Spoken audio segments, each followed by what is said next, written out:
Dakota land where the skies are wide and the freedom stands, with a Bible in my hand and a prayer in my heart, living this life where the wild plays its part.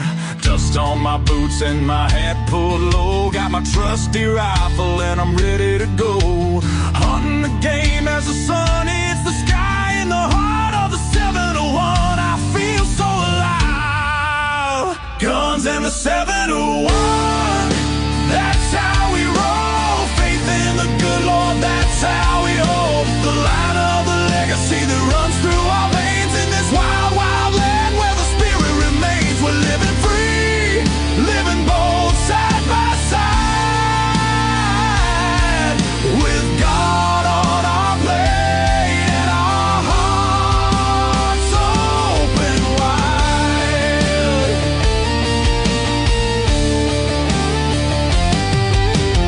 Ranching the fields, the cattle run free, with a purpose so strong, it's our grand legacy. The rivers run deep as we cast out our lines, fishing the waters where the North Star shines. Got the warmth of the sun with the chill of the night, with every shot fired we're ready to fight for the freedom we cherish. The second is true, with family beside us we stand through and through.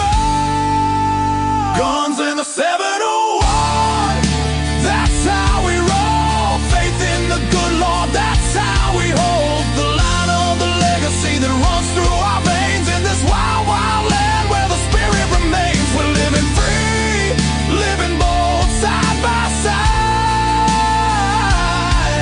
with God on our plate and our hearts open wide.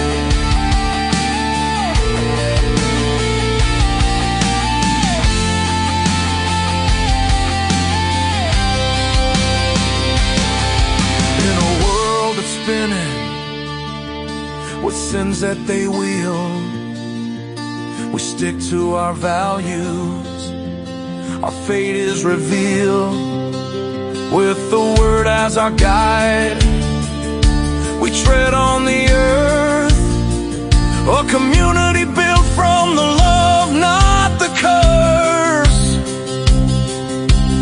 Raising our voices, singing loud through the night, for God and our freedom, we'll continue the fight. Let the rifles ring out, let the spirits align. In North Dakota's embrace, our souls intertwine. So when you hear the gunshots and feel that proud sound, know it's faith and freedom that echoes around. From the fields of the ranch to the depths of the lake, with God on our side, there's nothing at stake. Guns and the 71, forever we'll stand in the heart of our faith, in this great free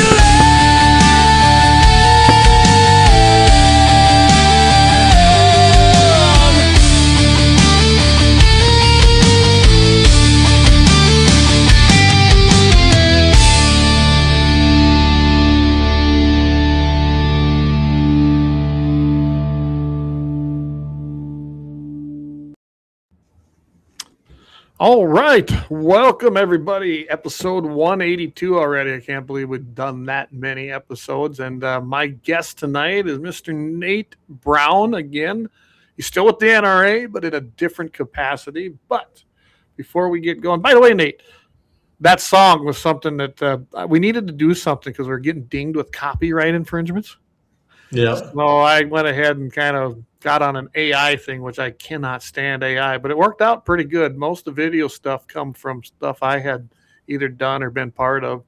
And a few other things were in there that were added that were free use, non-copyrighted stuff. And then just put it together. The very ending there was me and my buddy Johnson up in Montana actually doing some duck hunting. So I thought it turned out good. There's one little glitch in there. Rather than saying guns in the 701, it says guns in the 71 at the end. But to fix it just was a nightmare to go in and redo it, so I just left it. No, it'll work. AI isn't perfect. Hey, everybody. Good evening, Paul. Hey, Kelly, my buddy over there in Valley City. Brian Warner. Good evening, fellow MVE. And hey, Tom. Good to see you again. I was just on a prayer request deal with him for Alex Belez, the guy that's running for our North Dakota U.S. House seat. So, yeah, been a busy day today and evening already. With that, though, I want to start the show out with a prayer like I do each and every show, and we'll get going. Lord, thank you for the blessing of a beautiful day again today. Thank you for the green grass, for our moisture, and for everything you have given us, especially in the ag community. We also want to thank you for giving us the blessings of just enjoying your creations. Also, we have to ask that you help us, as in Ephesians 6, to put on the armor of God. There are so many enemies out there. The devil never, ever gives up. He's always out there causing chaos, lying to us, tempting us, and we need to have your strength and your armor to protect each and every one of us. We have a lot of battles coming up on our rights, especially the Second Amendment rights. If people haven't been paying attention, a lot of horrible things going through in states like Virginia, Colorado. Now DC is doing some more stuff. It's just never ending. And we ask that you and your divine intervention stop all these things and make those states whole again. Lord, please be with us every step of the way. Please fill our hearts with your love and your word. In your name I pray. Amen. All right. I just feel that we need that help, don't we? Yeah, for sure. But, well, I imagine, and I'll put it up here for everybody. I'm sure you know the Second Amendment by heart, but would you want to recite the Second Amendment for us tonight? A well-regulated militia being necessary to the security of a free state, the right of the people to keep and bear arms shall not be infringed. Boy, I never get tired of hearing that. Do you? No, I was going to show you guys something that I picked up down at the NRA Annual meeting. It's kind of hard to see, but it's a solid ounce of copper with the Second Amendment on it on the backside. Let's see, there you go. You can see it. But anyway, really cool. Is that one of the vendors that is in the gold and silver bullion business. And then I also picked up a America 250 coin with 1776 on the back. That turned out pretty good. And then I also got in my new role with the advancement team at Whittington, I got to go to the NRA Ring of Freedom events. So I got a USA 250 Ring of Freedom challenge coin. So I'm all challenge coined up, Clay. I've got lots of challenges to fight for the Second Amendment.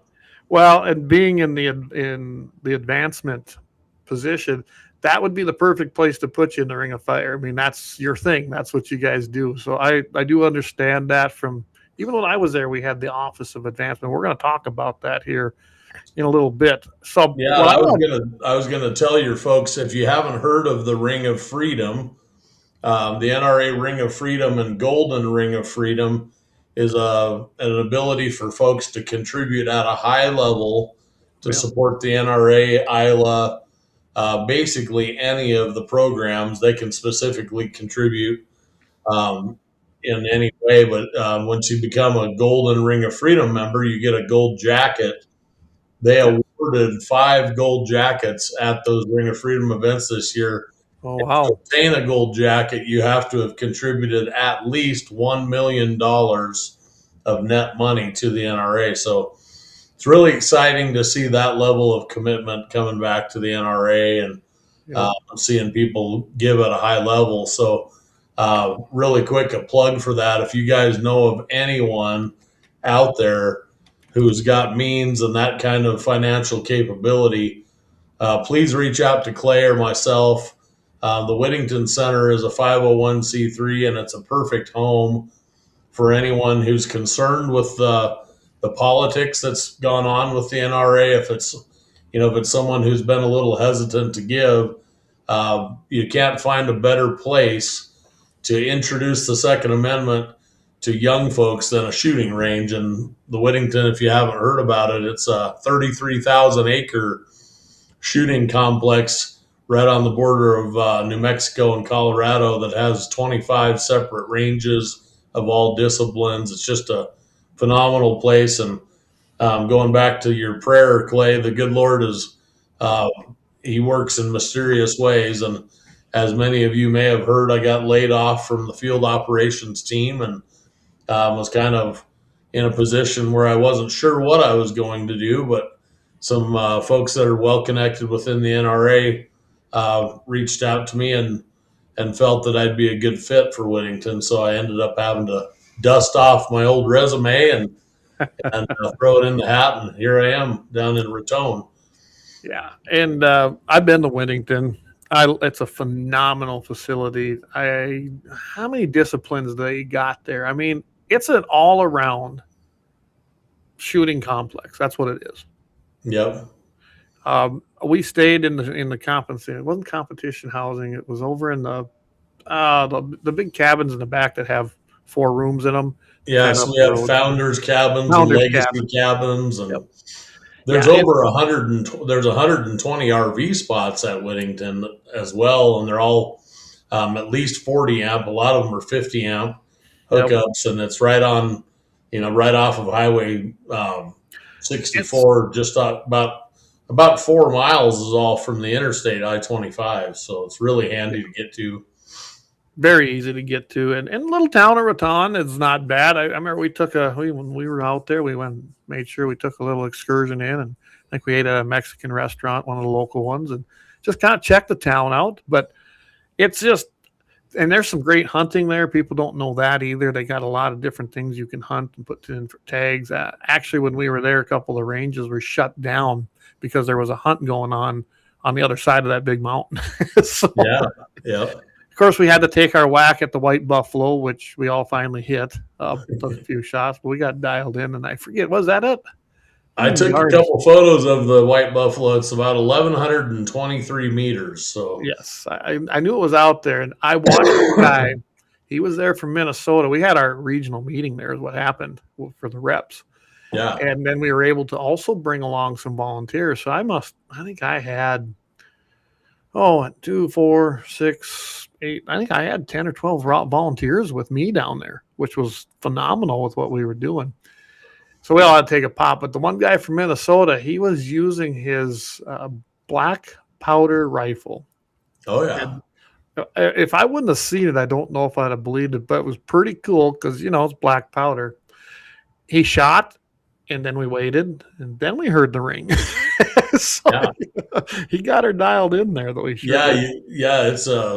pretty cool. And there's actually been a few folks out there who have shot it with a pistol, even. So I watched the guy do that too. He was shooting at the white buffalo. I think he was using a contender. But that's still, I'm telling you. There's a guy that's hit it with a Glock 9mm as well. Oh my goodness! Can you imagine? Pretty impressive. Yeah.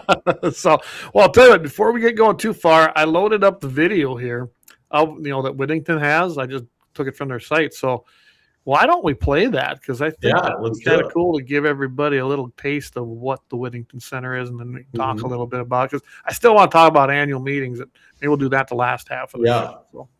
All right, I'm going to bring it up here. There it is. And just give me a minute. There. We don't want our ugly mugs in there. So, all right, here we go. Here is the NRA Whittington Center. Basically, it's their promo video.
Yeah, that's pretty cool, ain't it?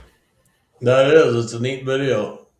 Yeah, Yeah, if you haven't had the opportunity to come down to the Whittington Center, I highly encourage you guys to. It's very reasonably priced, for a family getaway, uh, RV spots again, and cabins and lodging, all kinds of options there. Lots of different shoots going on throughout the summer and fall and spring, and it's just a really cool place. And it's high time that the NRA has fully embraced it, and really at the headquarters level have thrown their support in behind it. They have now, and so going back to your talk about the annual meeting, it's really exciting to see Bill Bockenberg all the way down, Doug Hamlin. Quite a few of those folks are going to be coming out. We really are in a place where the headquarters staff is fully supportive of Whittington.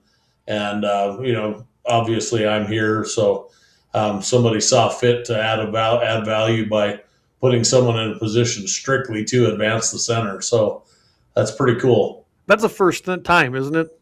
It is, yeah. Yep. It's always been classically within the ED role, the executive director role, Right. and now that they've kind of looked at the place and kind of gotten behind it, they decided to spin off another opportunity and put someone in just the advancement role, just to focus strictly on fundraising and to put it on the map, so to speak, and look at all the different opportunities for revenue streams. And Right.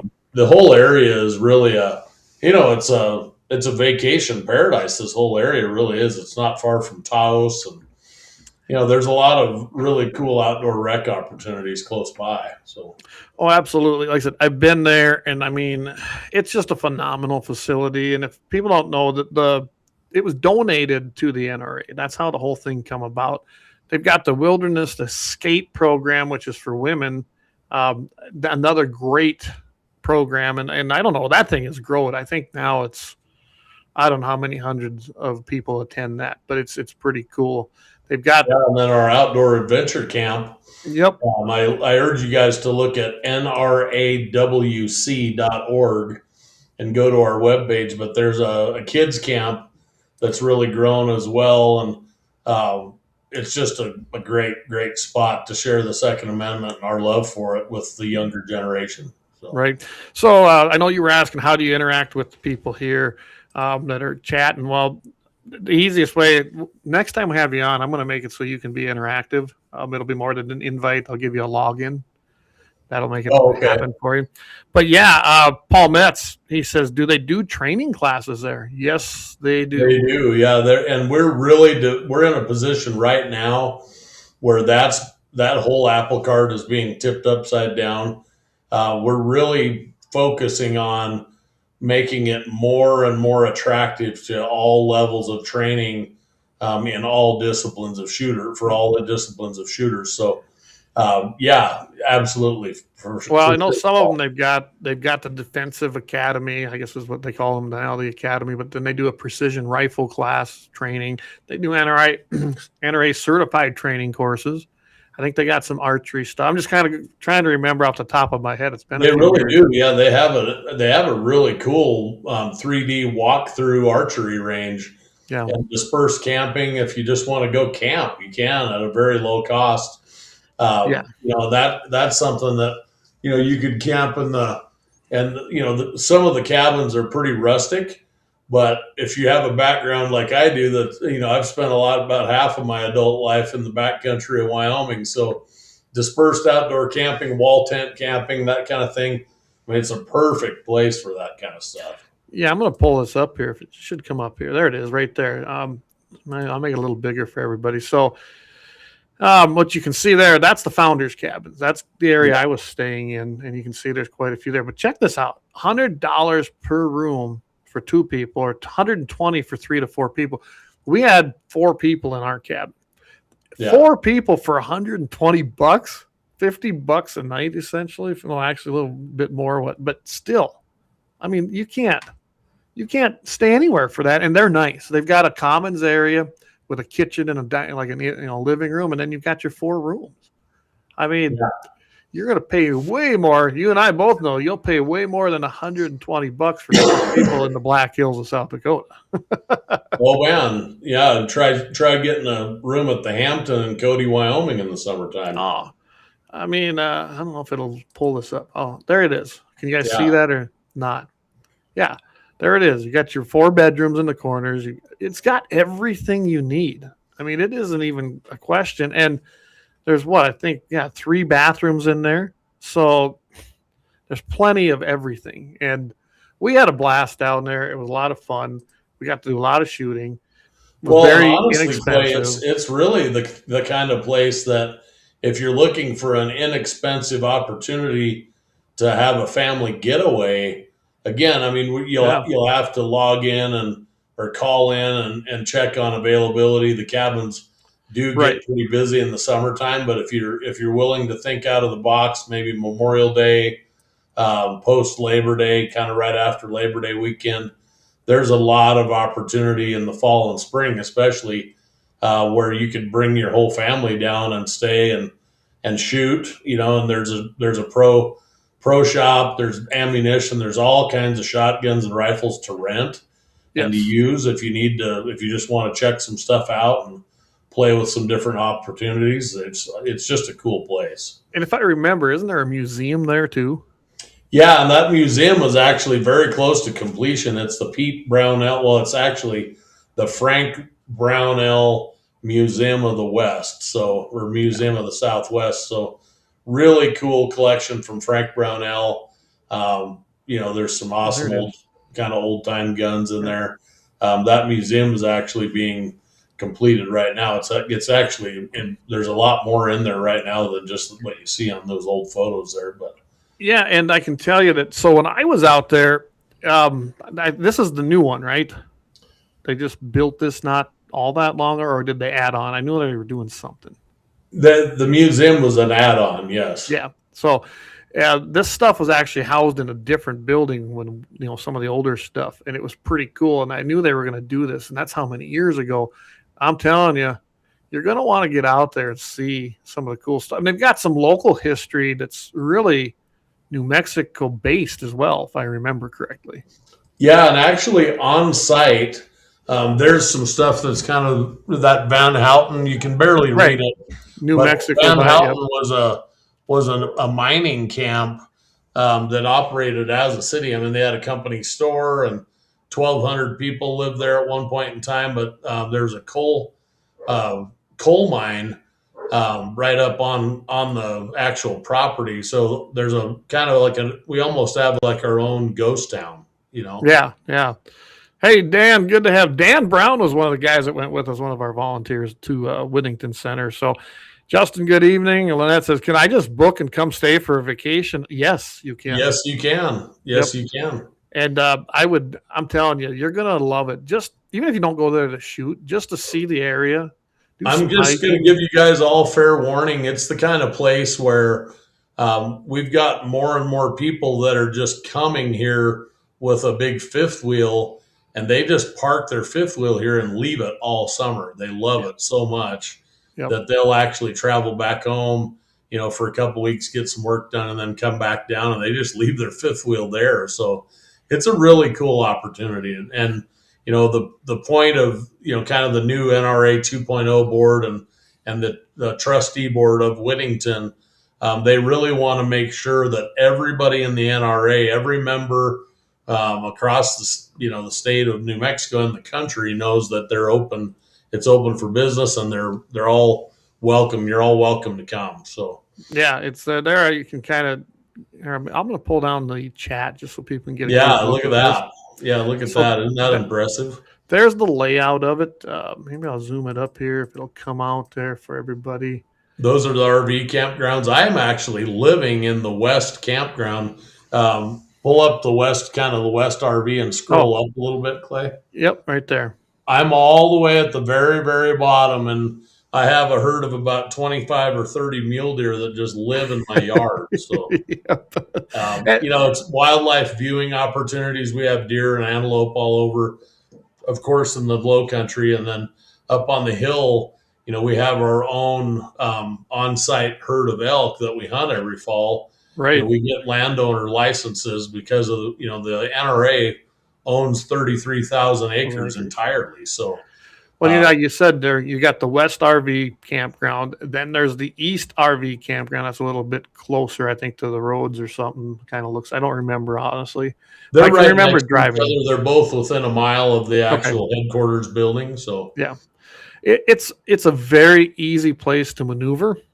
It's easy to get around. I don't know. We had a blast when we were there, and you can see here some of the ranges on this map. You can go right to the Whittington Center. NRAWC.org. Go to that website, and you can pull this up here, and it shows you everything you need. It just does. Yep. I mean, look at that. You got practical police combat. That's your PPC. You got your long-range silhouettes, your high-power range or rifle silhouettes, small bore, 50-yard pistol, red course sporting clay. I remember when we did the sporting clays. That was a lot of fun. We did some trap. They've got 5-stand. You name it, they probably have it. Isn't that how you'd put it? Yeah, it absolutely is. And there's even a set of horse corrals there. Yeah. So if you had any interest in coming down, I'm actually bringing some horses down myself soon. But that's kind of what my advancement role is all about, is to take it and run with it, so to speak. So, well, I think it's cool you can bring a side by side. To Doug Thompson asked if you can bring a side by side. You absolutely can if you have a toy hauler or whatever.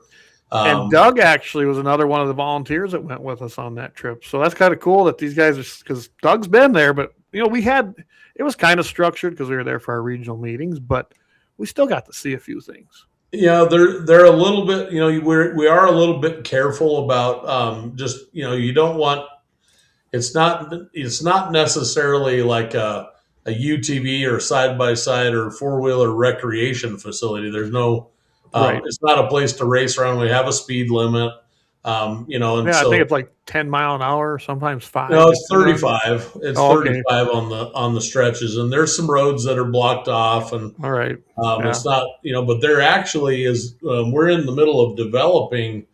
There you go, Doug. Yeah, it'd be an epic place to ride, and that's exactly where we're headed. I would say within the next couple of years, we're going to develop more horse opportunities and even hiking and mountain biking. So awesome. One of the pushes is to really capitalize holistically on the entire property. So, folks can come. I always felt it was underused. There was such opportunities there. And, if you're a shooter, there's lots of things, but there wasn't a lot of extra things there. And they sounds like, just from what I was kind of looking at, they're really pushing to, utilize that property. That's a great thing. Lynette, it is on the border of New Mexico and Colorado. So if you follow I-25 straight south through Denver and Colorado Springs, and then you pull over Raton Pass from Trinidad, Colorado, right after you come into New Mexico, you'll go past the city of Raton, and 4 miles past Raton, you turn off on Highway 64, and we're about from the town of Raton, it's 8 miles. So it's fantastic. There's a lot of cool things to say. I think if I remember correctly, me and Dan and Doug and all the guys that went, we took a picture of all of us right there by the horse, guy riding the horse. Yeah, there's a little bit. Yeah, the Santa Fe Trail runs right through the property. So Well, tell you what, let's take a quick break so we can thank some of our sponsors. Lynette's husband's one of them there at LAUER Auto Repair. But Lynette, I think you and Axe would love it. I've been kind of kicking this idea around of getting a group of our guys now with GT701 and head down there maybe with campers and just go down there for a week and forget about the world, do some shooting, and just have a nice, relaxed. And I've lived in the Dakotas enough to know that, you head down from the Dakotas in late October, early November, and it'll look like September to you guys down there. Yes, it will. It really will. And while we were there, we even had a slight earthquake. And it's my first time I ever experienced It didn't. It wasn't horrible, but I'm sitting there, it woke me up, and I was like, "What is that?" I never had the ground shake because there is a fault line there. So, Yeah. I don't know if you've got to do that yet, but it may come, but it's not often. But we happen to get to experience that. Well, So, I grew up pretty close to Yellowstone Park, so Oh, I'm used to a few tremors here and there. Yep. All right, let's take a quick break. We will be right back. We are with Nate Brown. He is now the advancement officer. And I can probably explain a little of that too. We had the Office of Advancement when I was there, and that has changed into something completely new and different. All right, we'll be right back.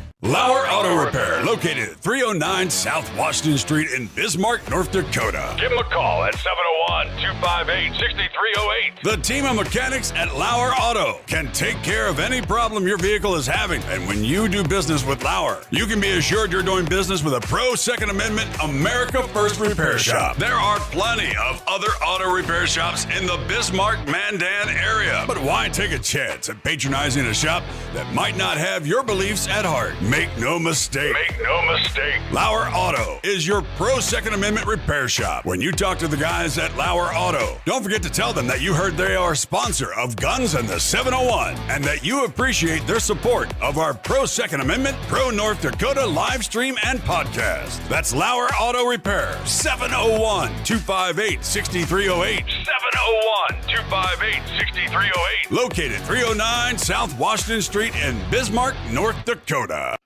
When you want it done right, Go where lemons go. Kalon's Auto Service, owned and operated by Kalon and Misty Foss, lifelong locals with over 25 years experience. From modern rides to classic restorations, they can handle it all. Top quality work, fair price, and honest hometown values. Located just one block south of Highway 12 on 6th Avenue West in Lemmon. Kalon's Auto Service, serving you with all your auto repair needs.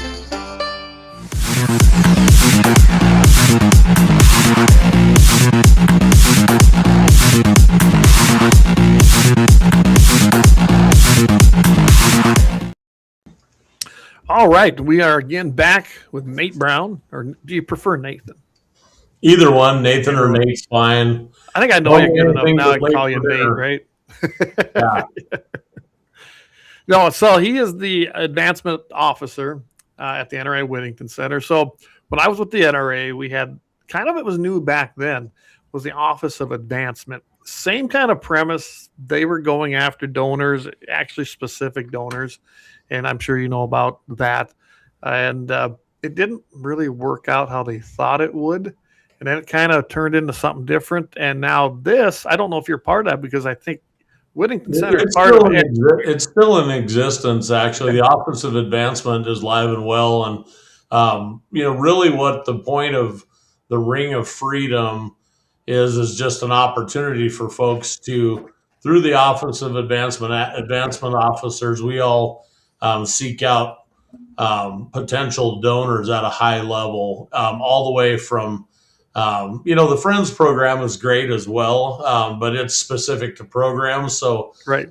Ring of Freedom folks are folks that typically are making contributions to ILA is a big one.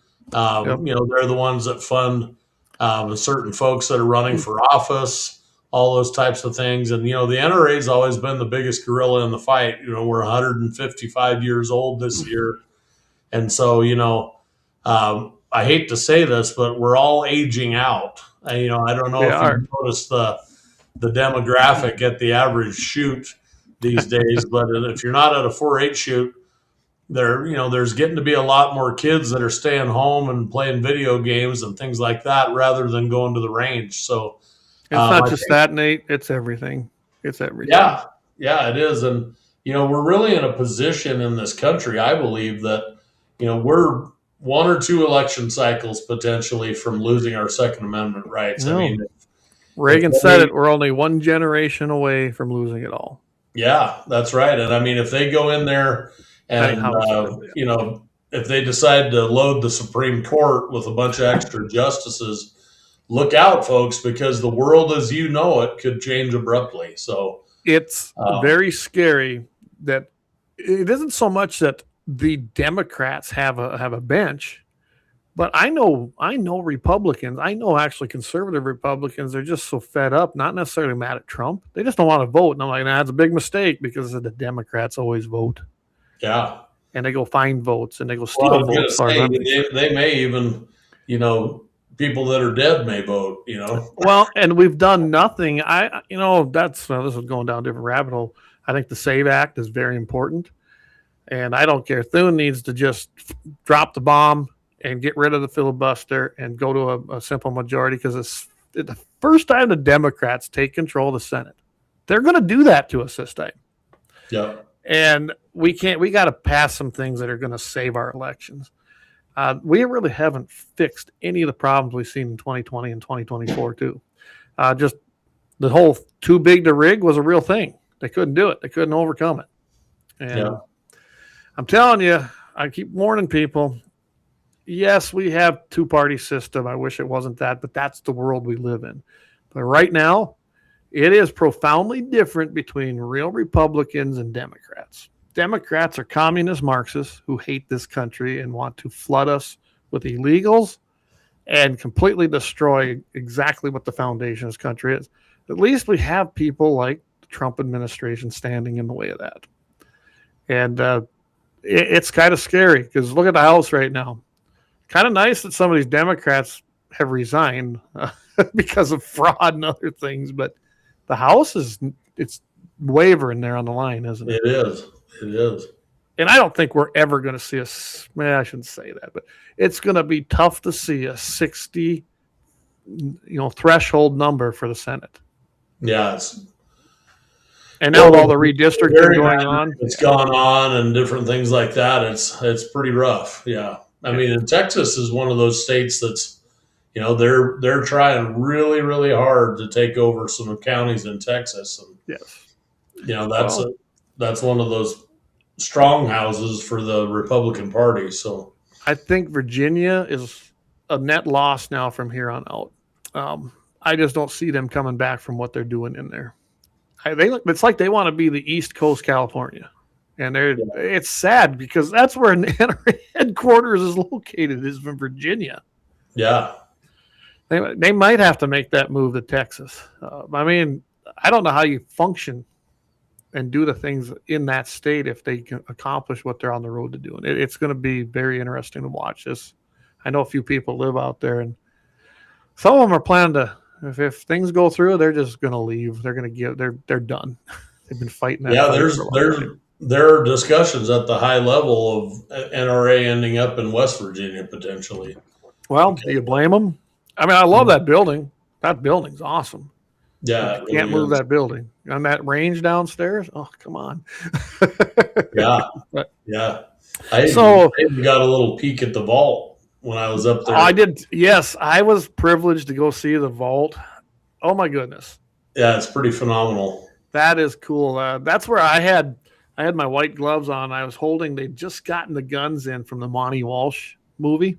Yeah. The pistols that tops out. So I got to hold those in my hand. I thought that was pretty cool. I mean, yeah, you're holding those pistols. Then they're real operational pistols. Yeah, that National Firearms Museum is a pretty unbelievable spot for sure. Yes, it is. It's if you ever get out there, if you're out in that whole DC area, make the trip to headquarters and go to the museum. The history there, firearms that are in that facility. And they don't have room to always display everything, but they do their best and they put it in a rotation. There's nothing they just keep hidden from the public forever. They try to do their best to get it out there. So unfortunately, I lost one of the curators that retired, and he was a fantastic gentleman. I got to meet him.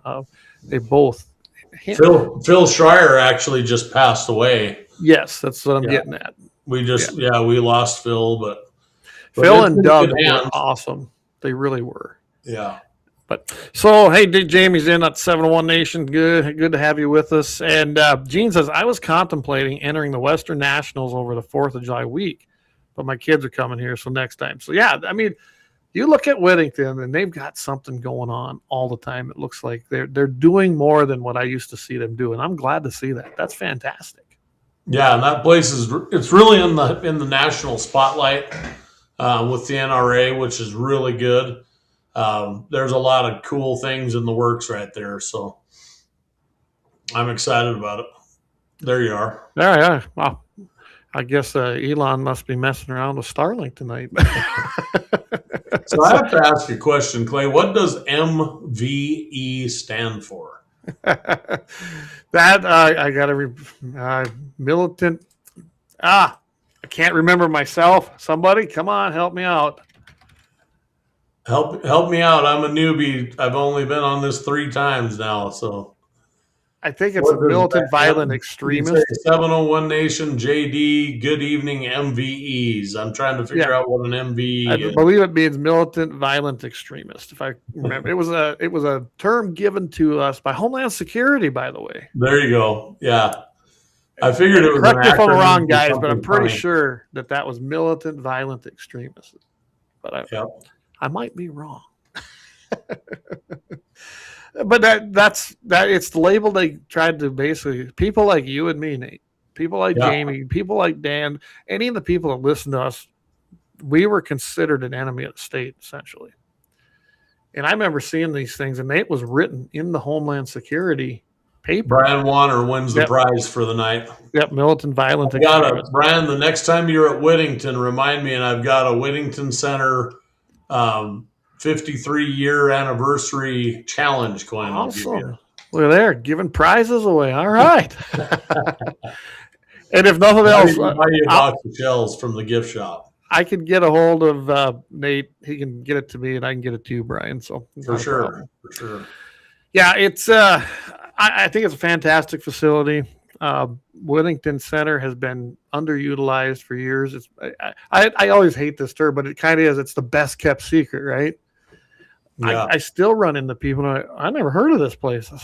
You ain't the only one, and it's there are many people that work in the headquarters office in Fairfax that have never been to Whittington. Yeah, to Whittington. So. Yeah, I was glad we got the opportunity to get out there when we did our meeting because I got to go with a bunch of like-minded people, have some fun, taking our NRA volunteers, and we were reps, just having a great time. But I want to go back. Just on my own, maybe take some friends. Who knows? Maybe we need to do a Guns and 701 episode out there. Wouldn't that be fun? Here's Brian's challenge coin that he just won. There we go. Perfect.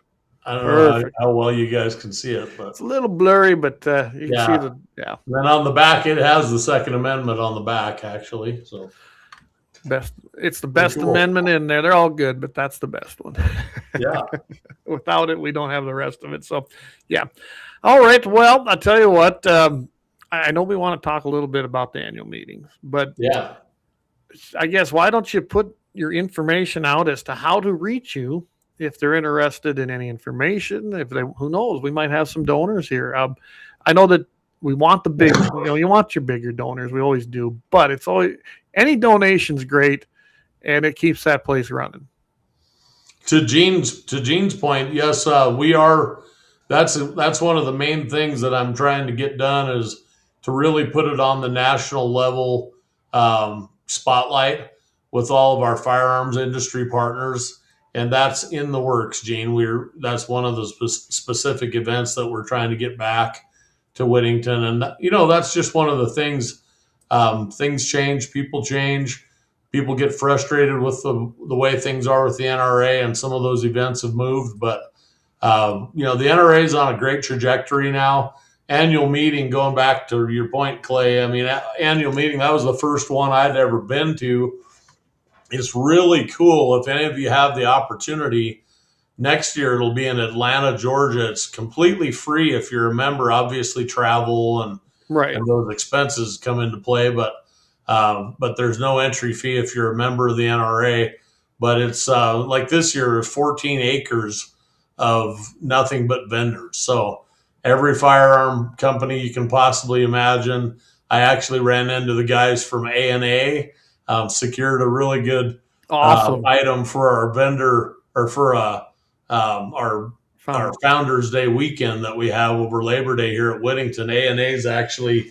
Who are the guys that are out there? I secured one of these. Oh, so great. that's that's a gun that I just got from ANA to put in the Founders Day weekend. It's a 1 of 250 Henry 4570. So they So, were there. who did they Mark had a and booth. Tanya? Who'd they send out there? Or was it somebody you didn't know?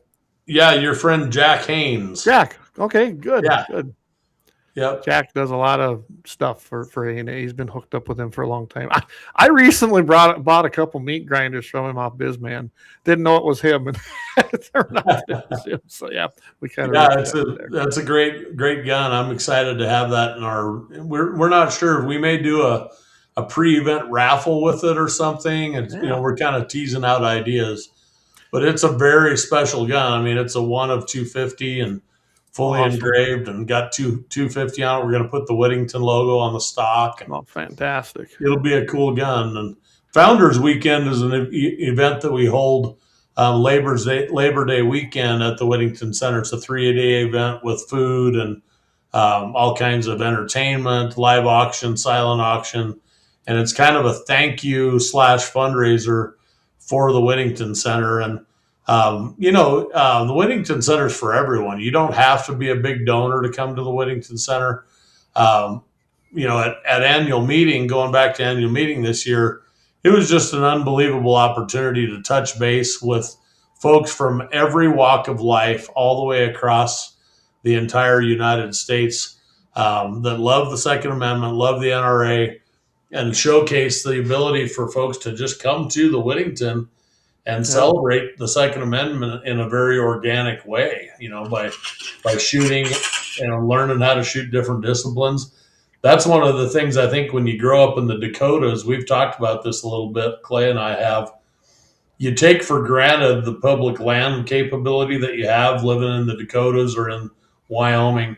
I mean, Wyoming, you can't beat. You can literally drive out. There's hundreds of thousands of acres of BLM in Wyoming. So if you want to go shooting, it's not a problem. But there's a lot of people that a place like Whittington's really a special place because, it's there to use, and you can walk for, you can spend a whole day shooting shotgun, and then you could go shoot long range rifle, and then you could go sign up for a 3-gun class and take a course for 3-gun. There you are. Yeah, that's my stuff. Yeah, I've been playing around here while we've been talking, but like I said, the Whittington Center is a phenomenal facility. If you go out there, spend a week, just do it. David, it is. It's a magical place for sure. And David Fettig commented that it sounds like a magical place. It definitely is, and every NRA member should really consider it a bucket list item to go say you've shot the white buffalo at Whittington. Oh yeah, we did, and we were going to have T-shirts made. They didn't have any in the store. Yeah, they've got a lot now. There's all kinds of opportunities, and nowadays with the modern technology, shooting the white buffalo is kind of a rite of passage. But you can actually shoot 2 miles at the Whittington. So if you're into extreme long range, we have that capability too. So, and I know they do an extreme long range clinic. They do, or training. So yeah, it'd be definitely worth going. Look at that, all my phones are going off. I guess thanks for listening, guys. But no, I just there's Nathan's information. You guys can pull this up later if you need it, but or get a hold of me. Most of you have my number. Yeah, reach out anytime. My work cell's on there. I've got an Arizona cell phone now, but don't hold that against me. But yeah, that's me. You can catch my extension on the 800 number or my cell number or any of the above. Shoot me an email if you've got some interest. Our main booking folks can help you look at options for dates and those kinds of things. But the whole place is getting a complete revision. I would say that, and we're looking at practice score and electronic targets. We're really getting into the modern era of shooting and shooting sports. So, well, and I think with NRA 2.0, a lot of the new board members, that's why, and it's good. Let's just face it, they just weren't doing much with it. I mean, they had some stuff going on, but it just, I don't know. I always felt it wasn't being used enough, and looks like I'm not the only one who thought that. No, that's exactly right. I mean, up until taking a job on the 23rd of March, I'd only been here once, and that was because I was contemplating going to work here. So Yeah, and like I said, if you haven't been there, definitely put it on your bucket list. If you're a shooter, you're definitely going to want to get there. And like I said, go down and spend some time. It's a family-friendly atmosphere.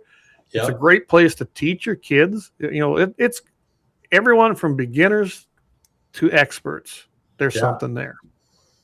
Yep, and we're actually looking at some, amazing opportunities for training, trying to incentivize trainers to hold classes there. So, we'll be, kind of do some parallel marketing that way, get some folks to advertise shoots that they're holding and classes that they're holding at Whittington. But again, I want to plug our outdoor adventure camp and our women's outdoor weekend and all those things. Those programs are all listed on the website. The website's a little bit antiquated.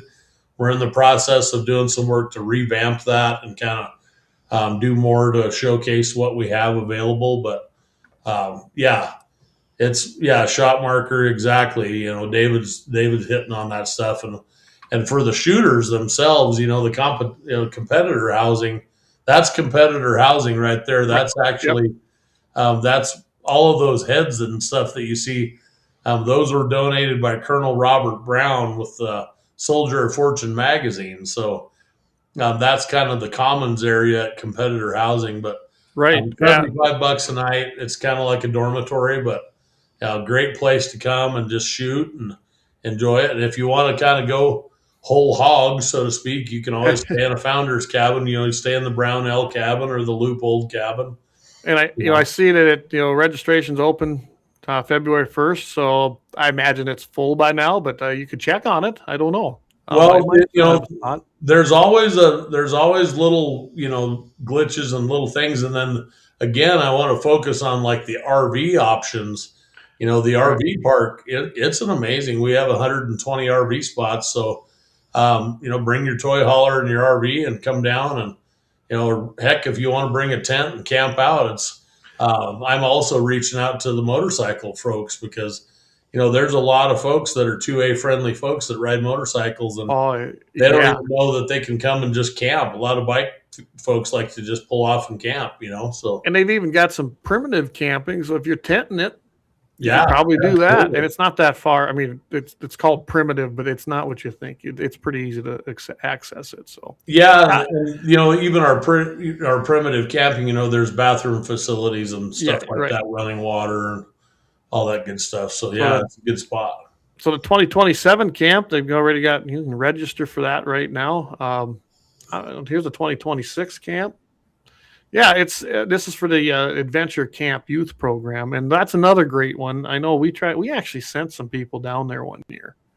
I think we funded them through our state fund committee. Yeah. Oh, look at there. Yeah, 50 cal, that's fun. The old 50 cal, yeah. Yep. But I'm telling you, it is something as a shooter, you're going to want to go give it a whirl. That's my belief. It's something you should at least do once. And to me, it'd be a fantastic family vacation. Yeah, absolutely, for sure. Yep. There, Gene says he camped in the prison area, and the Raton Pass can be exciting in wintertime. I'm a chief. I can't believe it would be a whole lot more exciting than North Dakota, but well, Gene's over there by Mobridge, so he actually lives in Mobridge, South Dakota. So I've driven through Mobridge in the wintertime when it was a little exciting too. Well, like when we went down, it was January. So to us, it was beautiful out. We ran out of snow. It was nice out. Not that they don't get snow there. They can, but it's nothing like up here. Yeah, and even the average temperature in the summertime is pretty interesting. It's like 87 degrees is the average temp. So I don't know. Right on that line.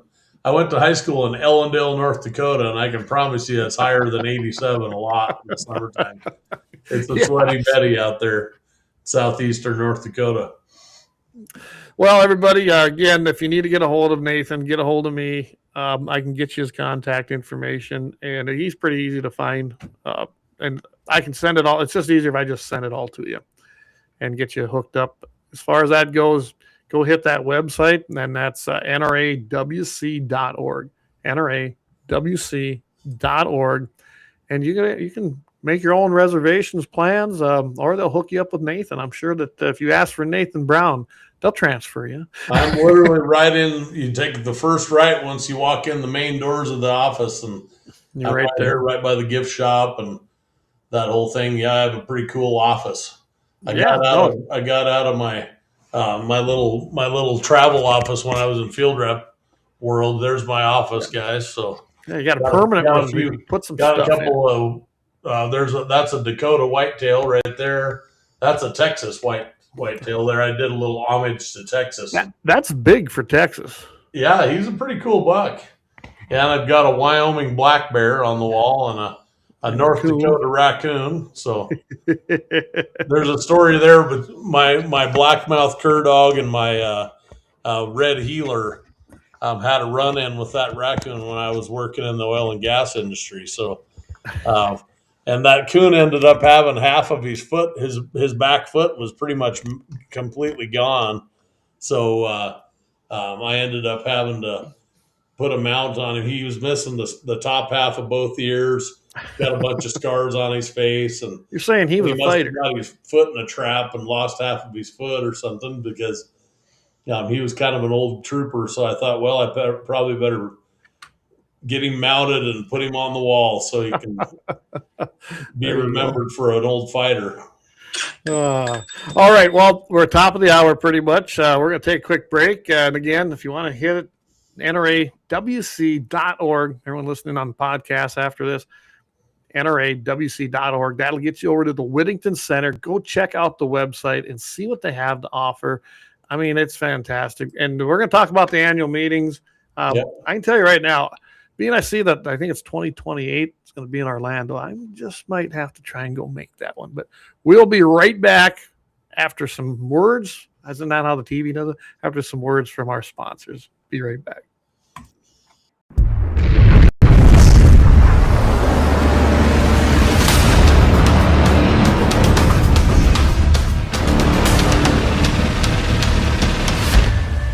LAUER Auto Repair, located at 309 South Washington Street in Bismarck, North Dakota. Give them a call at 701-258-6308. The team of mechanics at LAUER Auto can take care of any problem your vehicle is having. And when you do business with LAUER, you can be assured you're doing business with a pro Second Amendment America First repair shop. There are plenty of other auto repair shops in the Bismarck-Mandan area. But why take a chance at patronizing a shop that might not have your beliefs at heart? Make no mistake. LAUER Auto is your pro Second Amendment repair shop. When you talk to the guys at LAUER Auto, don't forget to tell them that you heard they are a sponsor of Guns and the 701 and that you appreciate their support of our pro Second Amendment, pro North Dakota live stream and podcast. That's LAUER Auto Repair, 701-258-6308. 701-258-6308. Located 309 South Washington Street in Bismarck, North Dakota. When you want it done right, Go where lemons go. Kalon's Auto Service, owned and operated by Kalon and Misty Foss, lifelong locals with over 25 years experience. From modern rides to classic restorations, they can handle it all. Top quality work, fair price, and honest hometown values. Located just one block south of Highway 12 on 6th Avenue West in Lemmon. Kalon's Auto Service, serving you with all your auto repair needs. For the best gun gear for every and any situation, Little Angry Man Arms LLC has you covered. Top-notch guns from top-name brands like Winchester, Glock, Sig Sauer, and Ruger to essential extras from Magpul, Streamlight, Hollow, Sun Optics, and more. Little Angry Man Arms LLC have everything to make your shooting adventures a success. Visit littleangrymanarms.com today and gear up for your next big hunt, competition, or home defense. Don't miss out on our exclusive deals. Little Angry Man Arms LLC, based in Trail City, South Dakota, your ultimate hunting partner. At Horton LaserCraft, we believe in the power of personalization. Whether it's a cherished memory, a special occasion, or a unique gift, our custom laser engraving brings your vision to life. Our expert craftsmen and state-of-the-art technology ensure every piece is a work of art. From personalized decor to one-of-a-kind keepsakes, Horton LaserCraft makes every moment unforgettable. Horton LaserCraft is owned and operated by a local veteran and his wife located near Thunderhawk, South Dakota. They provide custom laser products at a reasonable price, and their turnaround time is fast and efficient. Custom board cutting, glassware, decanter sets, mugs, assorted stainless steel jewelry, assorted tags, decor, custom acrylic nightlights, and much, much more. Call them up at 605-545-7535. Horton LaserCraft, where memories are engraved.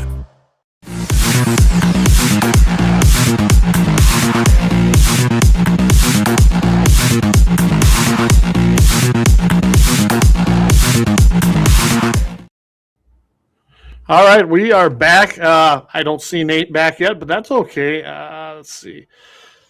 David was saying, yeah, I don't know, Dave. I've got the volumes maxed out, but I can't tell you if that's why the ads are so loud or not. I'll check that out on the next one we do. So anyway, we're going to talk a little bit about the annual meetings coming up. Again, I just pulled it up here. Annual meetings are coming up. 2027 are going to be in Atlanta, Georgia, April 22nd through the 25th, 2027. And in 2028, NRA Annual meetings and exhibits are going to be in Orlando, Florida, May 18th through the 21st. And I really seriously, I'm going to start planning now for that. I know that next year we're already planning, our group is planning to do the hog hunt. A bunch of us are going down and are taking our kids this time, so it'll be a great time. And that's January, February 2027. But I'm really going to try to make plans to hit the annual meetings in Orlando. I love going to Florida.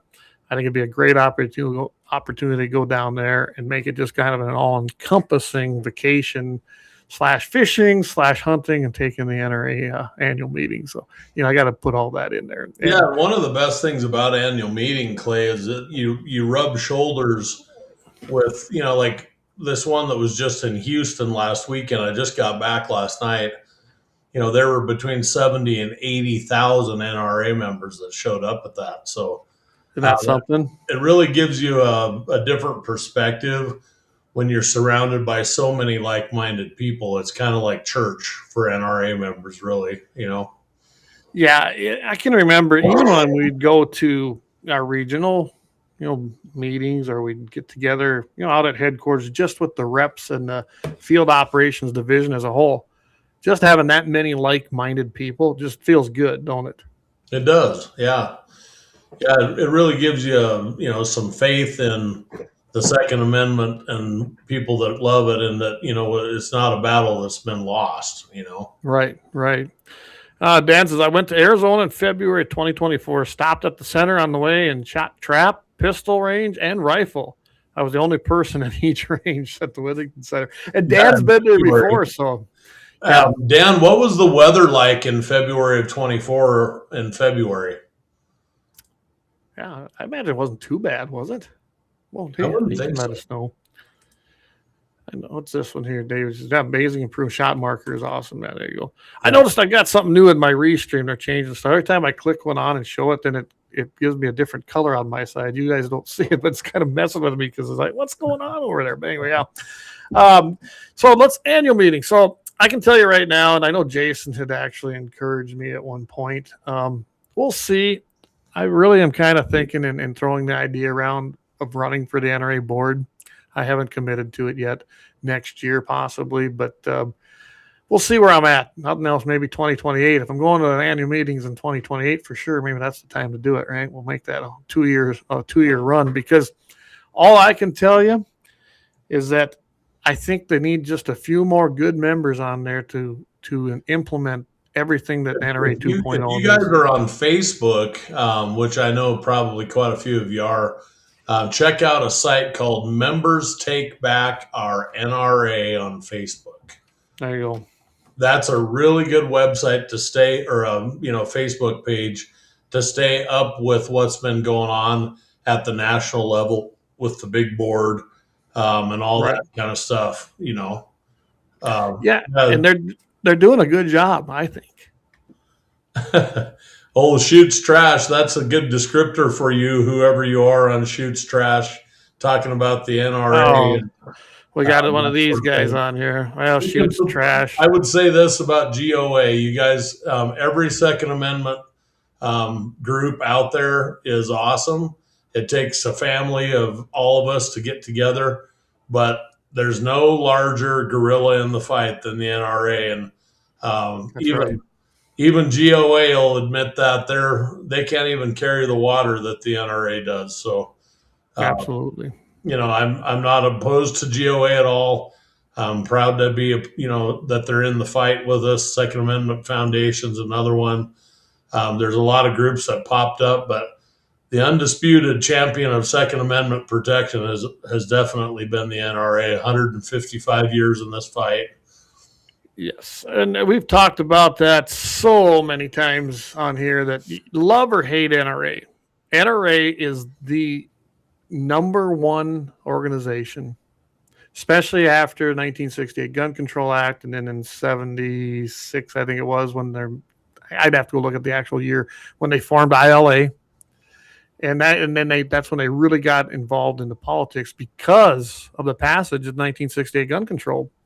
That is what really kind of formed that. I'll say this with all pride and full dignity: if it wasn't for the NRA being started in 1871 and doing what they've done already for our Second Amendment rights, there's a very high likelihood that we wouldn't exist as a country today in the shape that we're in even now. I mean, it's one of those things that the NRA really has salvaged our Second Amendment and First Amendment rights. The Second Amendment defends the First. So, all you have to do is look at just in the past 3 or 4 years, that's really come into the limelight. Elon Musk, when he bought Twitter, really showcased that at a high level. The media had literally taken over almost all platforms in that regard. So, there you go. Yeah, it's one of those things. I mean, if it wasn't for the NRA and for folks like Elon Musk, we wouldn't even be able to talk about it at a national level and on the platforms that we can today. So, right. Hey, Dan said it was windy and temps in the 50s. There you go. That sounds pretty darn good compared to Eastern North Dakota in February. So Jamie brings up a good point here, and he's right. Gun Owners America doesn't even have a presence at committee meetings in North Dakota. He's talking about the legislature. All they do is send emails. And let's face it, I'm not against Gun Owners of America, but they ride the curtails of the NRA just as every one of them groups pretty much does. The NRA is the only group who shows up. That's right. And that's directly from my representative in District 35. And I can tell you, Jamie and I both been there. Several also had. That is who is there. I actually know who the guy is that comes there. And he represents the NRA at the legislature when it's in session. And they are the only ones that show up. Yeah. And if you guys have been at annual meeting, it was really a magical time for the NRA. I mean, I think, we are really, with that. And that's why I shared that Facebook page with everybody on the call here on this, on this chat, because you can't believe the folks, and Clay's talking about running for the board of directors of the NRA. That's a completely volunteer position. These folks travel all over the country. They put in literally hours. Just yesterday, as a matter of fact, the NRA board of directors met for 12 and a half hours. Yeah.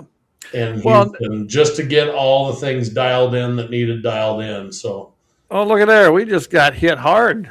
Well, we're going to take care of that. Hello. Yeah. Well, I'm just going to stop streaming the Kick because I think he's the only guy listening there anyway.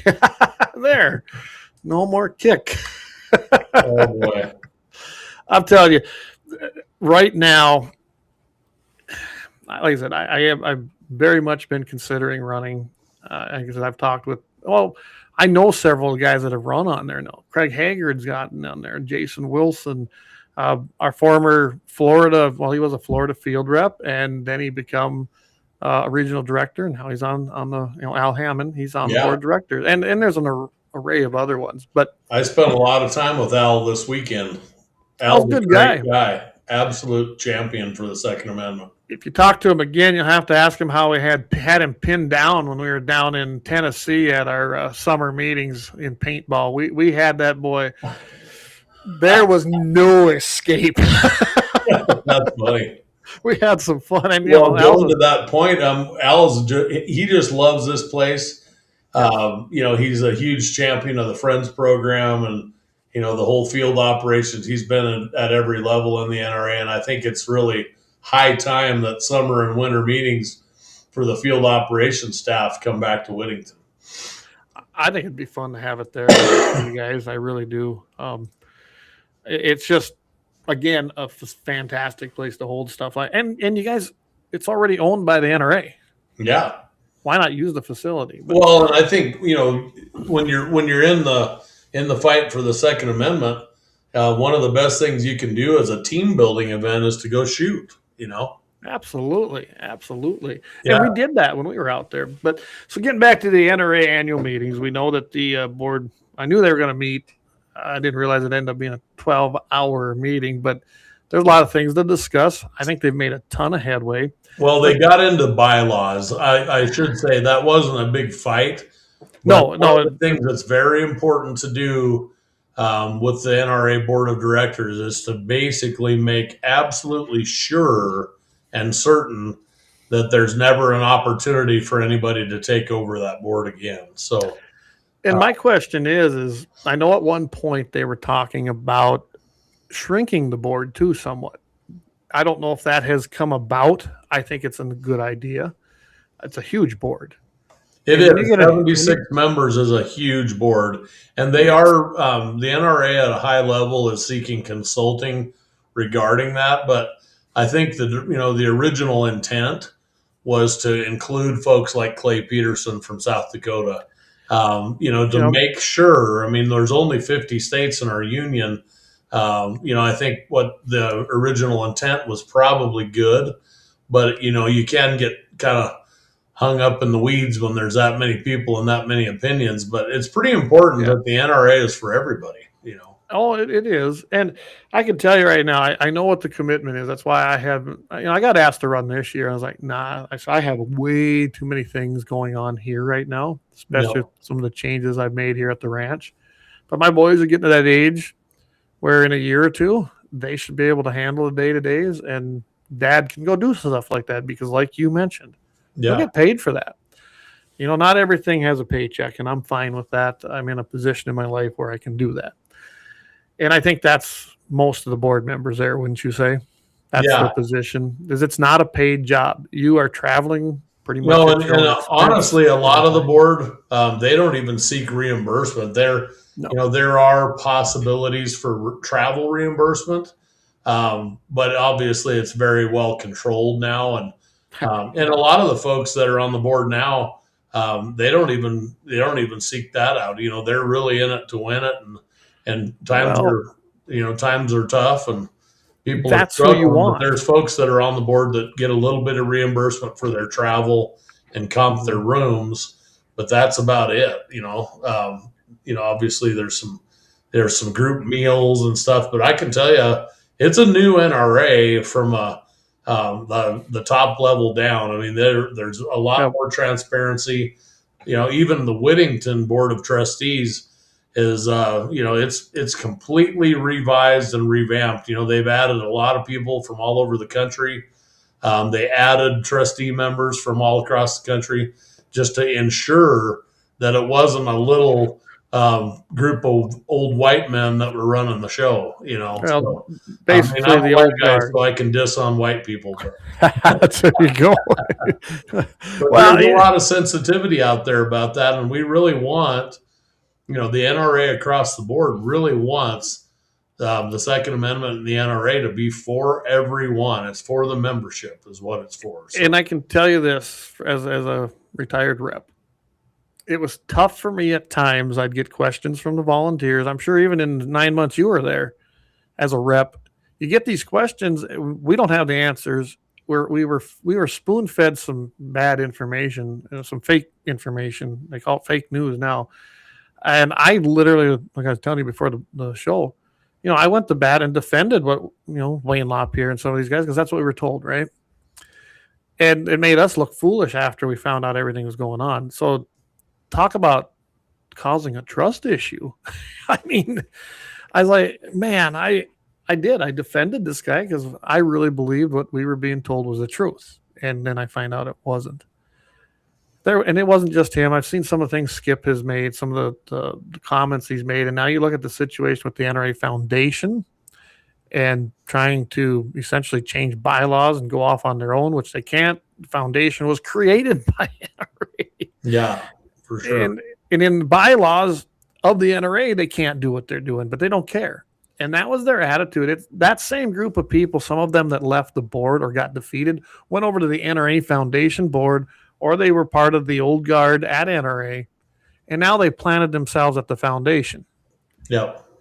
And that tells you, it's just like we see in politics. I see it in the Republican Party. The old guys that have caused some of the problems, or they're not holding true to what I would say would be the platform. Well, same with these guys in the NRA. They weren't holding true to the bylaws and the foundational existence of the NRA. They didn't see the wrong they did. They just went and planted themselves somewhere else now. Yeah. Yep. Yeah. That's unfortunate. And I think, we're going to find that whole scenario is going to work itself out. I believe that too. The analogy I like to make, Clay, is how many of you have been involved in a church that split or, had issues with the minister, and everybody kind of went off and did their own thing. And, there's when people's egos and people's own interests get in the way of the big picture, things go to heck. And so, I want to plug the members Take Back Our NRA Facebook page. There's a tremendous push at the ground level for everybody to just dive in and, get involved in the NRA. And again, I mean, not only you, Clay, but anybody. I'd encourage any of your listeners, if there's a burden in your heart to support the Second Amendment at a high level, run for the NRA board. Absolutely do it. And there's tools out there, and there's people that'll help you with the campaign and get your name out. But really what it boils down to is get involved at a high level. Amanda Sufcool, I want to plug her. She's a great new board member, very active. She's got a syndicated radio program, and she's got a good Facebook following and all that kind of stuff. Her and Rob have a great show. This year was the first time at annual meeting, which is another opportunity for you, Clay. They had the voices of the Second Amendment, and they had one wing or one aisle kind of set up during the, in the 14 acres of vendor booths. Wow. They had one area that was dedicated to podcasts, live streams, radio shows. John Petrolino was in there. All the big name Second Amendment advocates were involved, and it was just an awesome event. It really was. And they were, for 3 days straight, they were live streaming and, taking people that were members and shooters and vendors, firearms industry people. Got to meet the Anthony Imperato from Henry. Oh yeah, from Henry. He was running around. He's been a huge supporter of the NRA. Did you ever get a chance to meet him? Yeah, I met him. Yeah, he's a heck of a good guy and genuine. They're about as genuine as they come as in Anthony. He's just a fantastic supporter. He was big time supporting us even when I was in there. So yeah, my kudos to that. Another one that's a big one. Pete Brownell is now on the board. He's even on the Whittington trustee board. We've also got Randy Luth with Luth AR. Oh, really? Okay. And Randy, he sold DPMS back in the day. He was basically one of the first innovators in the AR world, the black rifle world, and sold DPMS, and then now started his own company again called Luth AR. But Randy's on the NRA board and a trustee for Whittington as well. So we've got some great industry support again. And those folks, the Rugers were just handed their gold jacket as a Ring of Freedom gold jacket company. they've been a great supporter too. If you're wondering, everybody, I put up the future NRA annual meetings and exhibits and his board meetings in there. That's on the site that you were talking about. In fact, Amanda, would you say, how do you pronounce that? Amanda Suffolcool? She's the one that posted this. Yeah, for sure. Yeah. Want to know when and where the NRA board is meeting next? Here are the dates and locations. It's open to members with the exception of limited executive sessions and strategic financial items. And I guess I wanted to point that out. I guess I knew that. The board meetings are open to members, always have been. Yep. But they were putting up some roadblocks at times. But let's just face it, they're usually held out in Virginia. Not a lot of people from Wyoming, Horton, South Dakota are going to travel out there, are they? No, that's right. I mean, and I think that's where we're at with the NRA. Full disclosure, I'm going to pitch, that we have annual meeting either in Denver or Rapid City soon. There's no doubt in my mind that either of those places could support it. Denver probably needs it worse than Rapid City does, I think the biggest obstacle in Rapid City is a venue big enough to hold the actual exhibition, the exhibit. I think that monument would do it. I don't know. It's not as, maybe. There is a lot of levels there, but you never know. They had it in Minneapolis one year. I should have went that year and I didn't go, but that's the closest I can ever remember it getting here. I don't think they've been back to Colorado. I think they had it in Denver one year, and then you had the whole school shooting thing, Columbine, and I don't think they've been back to Colorado since. Yeah, and it runs into a safety issue with protesters and things like that. But I think we're kind of in the new renaissance for the NRA and the Second Amendment. We've got a 2-time, elected Trump presidency now. And I think people have had enough. We've, the border issues and the immigration issues that we're facing right now across the country. People are starting to stand up and realize we have to get this country back on track or we're going to lose it. And then we're all going to be standing there in the bar ditch watching this happen. And so I'm going to read. This is what I found on the Members Take Back Our NRA. This is James D. Cruz. First board meeting in the NRA books. My thoughts. Very impressed by the uniform sense of purpose that inhabits the board and the officers. I entered quite skeptical of the sincerity of the changes that were being implemented, but it did not take long for me to see that this group is genuinely passionate 2A supporters looking to rehabilitate and rebuild the NRA into the powerhouse it should be. That's the first paragraph. Yeah. And he goes I on. can tell you, James DeCruz, I met James. He is a very young, very dynamic person. We have another one I want to put on your radar too is Huey Laugesen. Huey Laugesen just was elected to the board as a 20-year-old in his early 20s. Oh, wow. From Colorado. And, that's where we're at, folks. That's where we need to be.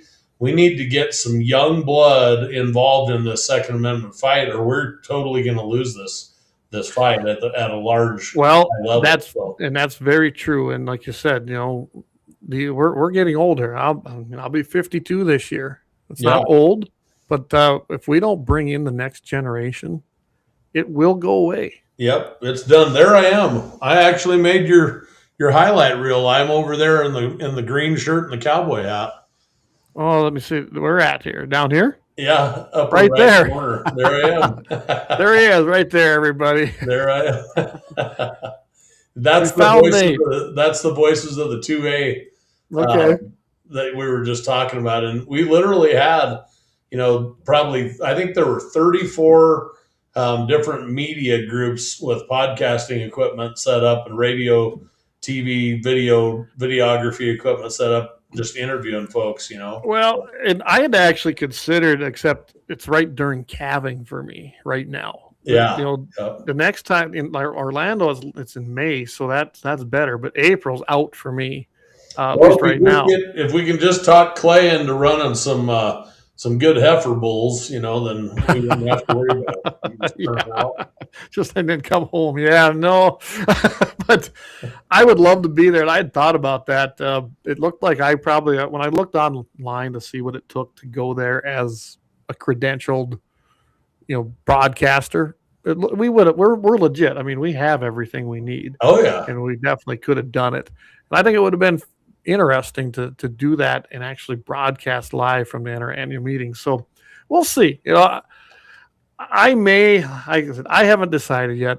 It's just, this was the very first year that they had that, but I can tell you, it is definitely going to happen from here on out. I mean, right. It's one of those deals where, I mean, you're in the podcasting world, but that's what needs to happen at a much higher level is the media. We need to take over more and more opportunities to really spread the word that we're not all just old time, gun-toting rednecks that are just, out there looking for somebody to shoot. Firearms ownership is about protecting your family from tyranny, Absolutely. That is what the Second Amendment is about. Yep. That is its priority. That's why our founders put it in there. It wasn't, and hunting's just, and recreational shooting, that's just a side effect that we love to do. It's something we get to do because of the Second Amendment and what it stands for. And not the other way around. That's why when one of the things that I want to showcase about shooting sports specifically, and full disclosure, this wasn't even on my radar until I started getting involved with the Friends program and field operations and actually fundraising for shooting sports. But, there's a lot of kids out there that are looking for something to excel at. They're not a basketball player. They're not a volleyball player. They're not a football player.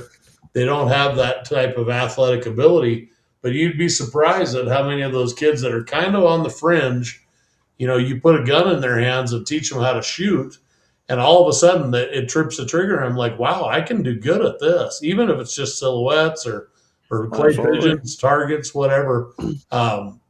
That's one of those opportunities for young people that I think it's lost on a lot of kids, out of sport. So and that's why I'm pulling this up here. If everyone's wondering here, I'm pulling up the North Dakota Shooting Sports Association because even they're still very active with their junior programs. Yeah. You also have the 4-H shooting, but that kind of cuts off after a certain age.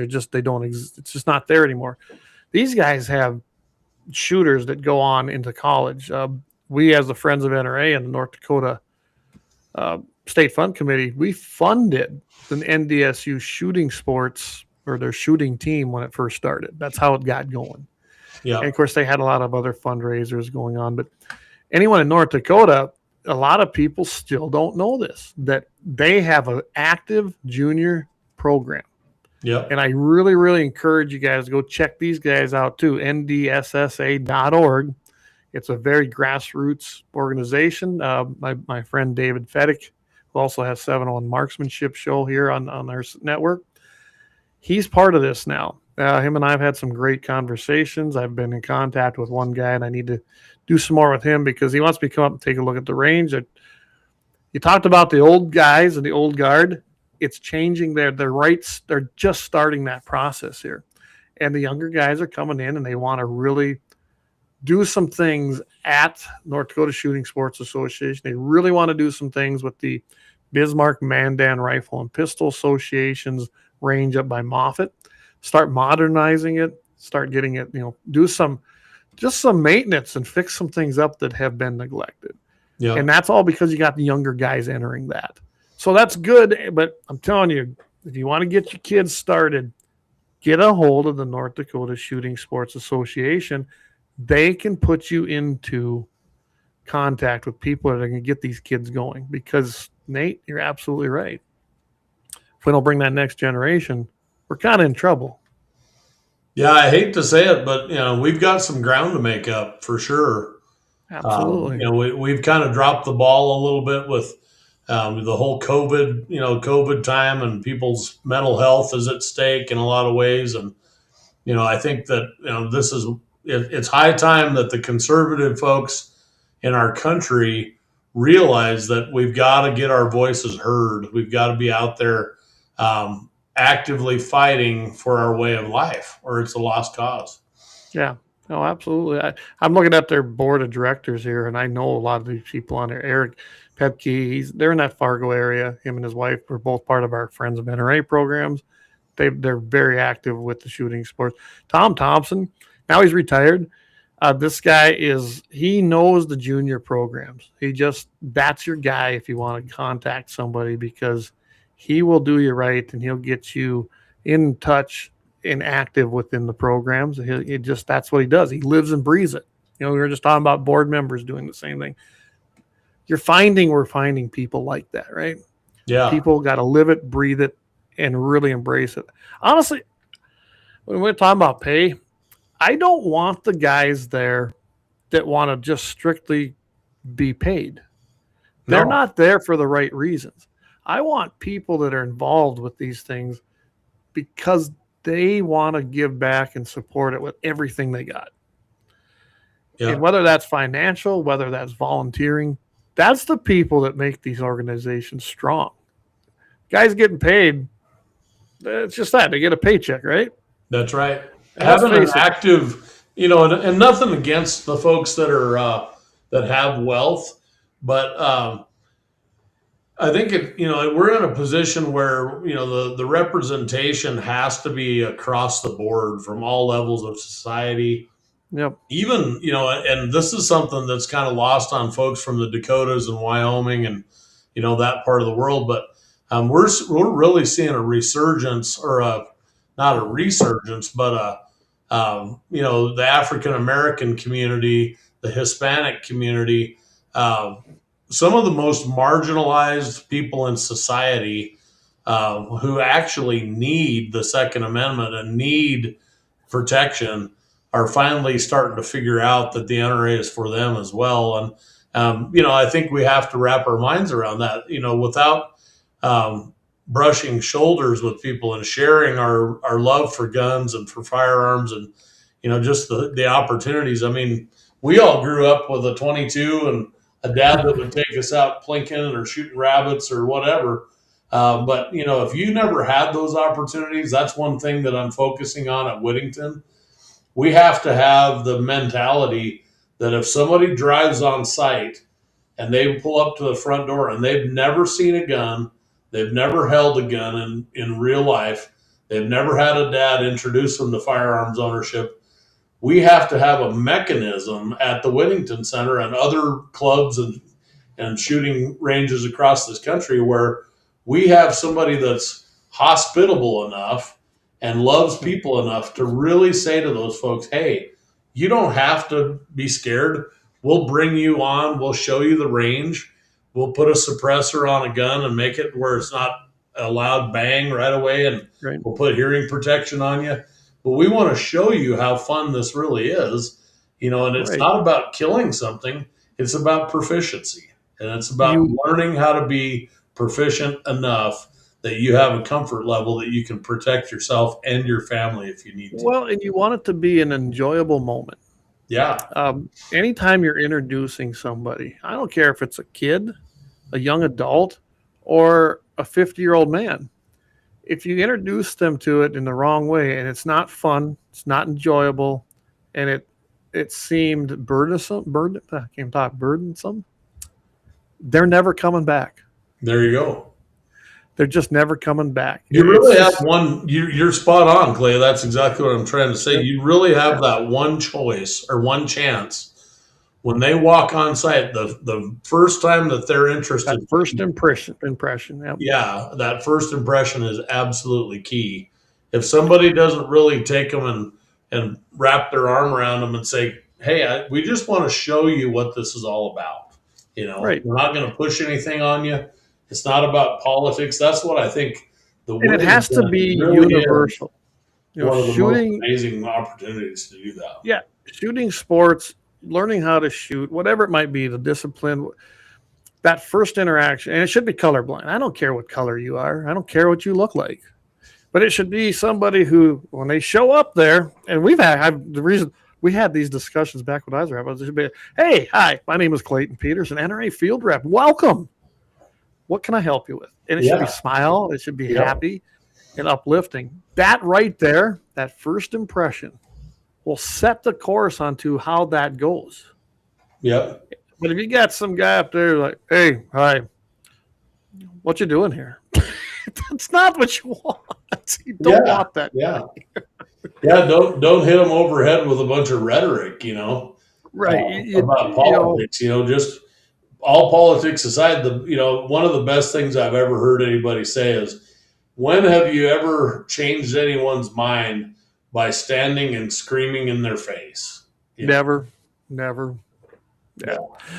Let's go back to a couple things here because I see the comments in here. Doug, he says the monument, in Rapid City, he says has at least 57,000 square feet of vendor space. So that's good to know. But you need more than vendor space. You got to have places for the speakers to speak. You, of course, have the annual NRA Foundation banquet.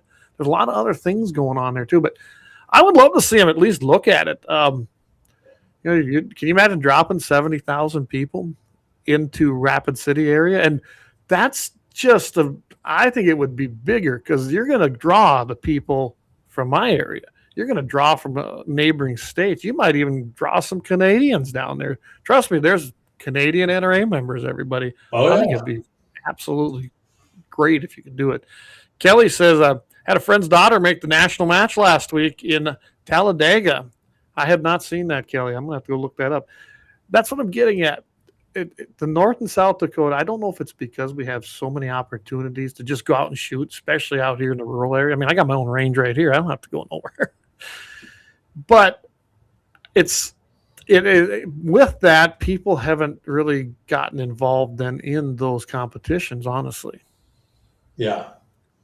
David says, thanks for the plug. Without the members, we would have nothing. Absolutely. Without the membership, these organizations, I don't care if it's NRA, whether it's Whittington, whether it's North Dakota Shooting Sports, whether it's your local trap club, without active members and new members coming up, it goes away, don't it? Yeah. Yeah, it absolutely does. And that's the thing. The demographic amongst members is aging. So we really have to introduce new folks. One of the things I want to plug about Whittington too is, one of my goals before I'm old and decrepit and I end up, retiring from this position, I hope it works out that I can build enough of an endowment. The Whittington Center is paid for, but it costs about $500,000 a year. Well, actually, no, I got that number way wrong. It's more like $400,000 a month to operate this facility. Oh, wow. Okay. It's pretty expensive. So, that's classically come from donations, but one of the things we're looking at is new revenue streams and those kinds of things and kind of looking at it more of a business-like manner. But what I would really like to attain as a goal is to build a big enough endowment and a corpus of money that we can actually pull from our endowment every year and fund shooting sports just like the Friends program does across the nation. Have a grant-supported program to where the Whittington Center actually has enough cash flow through its endowment that we can, dole out, a couple $1 million a year and, grow that thing. It's funny you mentioned that. So evidently that's still being discussed because that was being discussed when I was there, when I first come on board, 2007. And we were talking to some of the people from Whittington because, those guys would come out to headquarters too. And that was the talk then. So 2007, think about how long ago that was. Yeah. I'm glad and I think this is probably the opportunity with the change at NRA. It is, and there is an endowment. There's a small one there, but it just hasn't ever been grown to the point where we can actually give back again. It doesn't. They don't get enough people interested in donating to it, and then I don't know how they've invested it. I've never kept up on it, but so Nathan John says we need more allies and more people taking up the firearms lifestyle. Absolutely, Nathan. That's fundamental. By creating shooters. Creating what do you want to say? Get rid of the fear of firearms that let's face it, cities and public schools are part of this problem. They teach kids right away. They're horrible.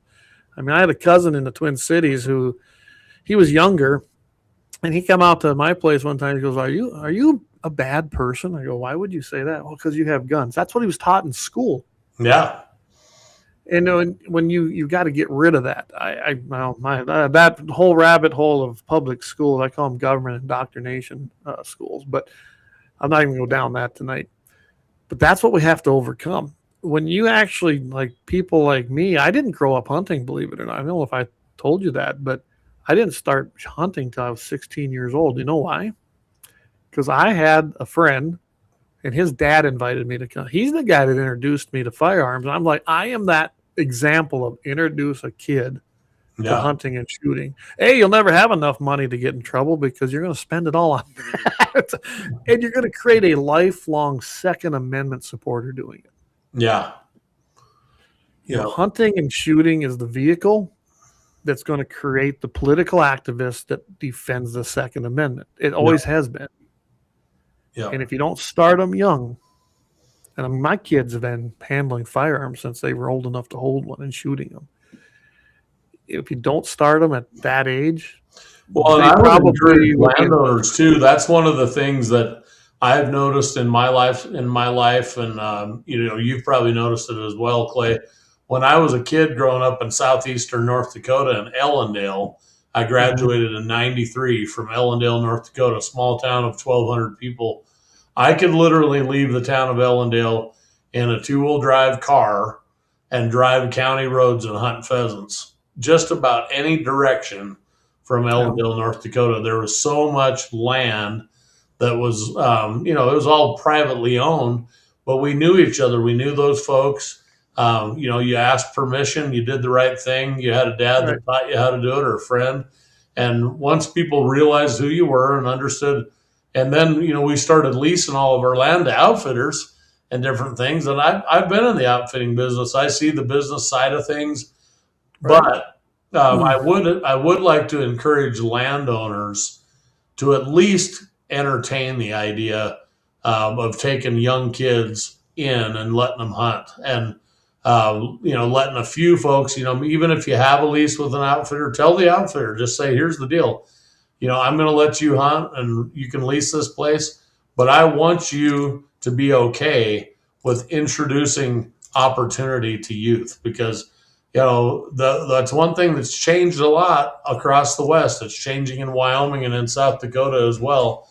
But the opportunities to get outdoors and do things, there's some things that have affected that. So, well, there is, and that's a whole nother show that maybe you and I could do. It really is, because as a landowner, and I don't have the biggest place, about 3,200 acres, but it's good sized. I don't generally turn away kids, okay? But I do not let anybody and everybody hunt anymore. No. It's because it's been abused horribly. It seems like the hunter, and I'm not blaming the young kids because it's not them.